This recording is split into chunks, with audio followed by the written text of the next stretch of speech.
আসসালামু আলাইকুম। ব্রাইন শিম হ্যাশ অনেকেই অনেকভাবে করেন।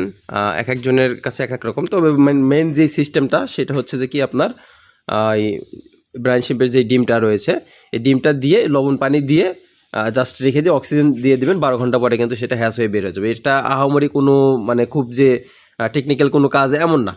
আমি জাস্ট এখানে আমি ওই যে আপনার হচ্ছে যে 2 লিটার 2.5 লিটারের বোতল অনেকেই কেটে এগুলোতে করে। আমি এগুলো তেমন কিছু করি না। আমি জাস্ট 2টা বয়াম এখানে রাখছি এবং এই যে আমার অক্সিজেন পাম্প, হ্যাঁ?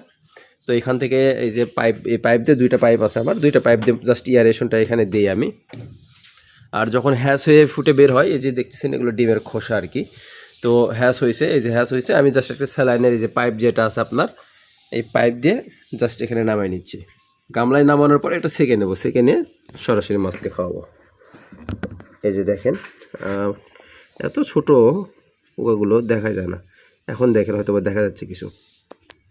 তো এইভাবে চাইলে কিন্তু আপনারা এভাবেও করতে পারেন, খুবই ইজি। জাস্ট 2টা বয়াম নেবেন, এর ভিতরে পানি দিবেন, পানি দিয়ে লবণ দেবেন, আর হচ্ছে আপনার এয়ারেশনের ব্যবস্থাটা দিবেন। 12 ঘন্টা পরে আপনার ডিম ফুটে যাবে। এই আর তো। তো আপনারা চাইলে এভাবে সহজেও করতে পারেন বা আদার্স অন্য কোনোভাবেও করতে পারেন, যার কাছে যেভাবে হয় আর কি। আপনার মূল থিমটা হচ্ছে লবণ লাগবে, পানিতে এয়ারেশন লাগবে এবং ব্রাইন শিমের ডিম লাগবে। এটা হচ্ছে যে মূল থিম। এই হইলে আপনার ব্রাইন শিম ফুটে যাবে, হ্যাশ হবে, মাছকে খাওয়াবেন। সবাই জানে, অনেকেই জানে। তারপর নতুন যারা আছেন অনেকের কাছে একটু কঠিন মনে হয়, সেজন্য আর কি আমি যেভাবে করি এটা শেয়ার করলাম আর কি।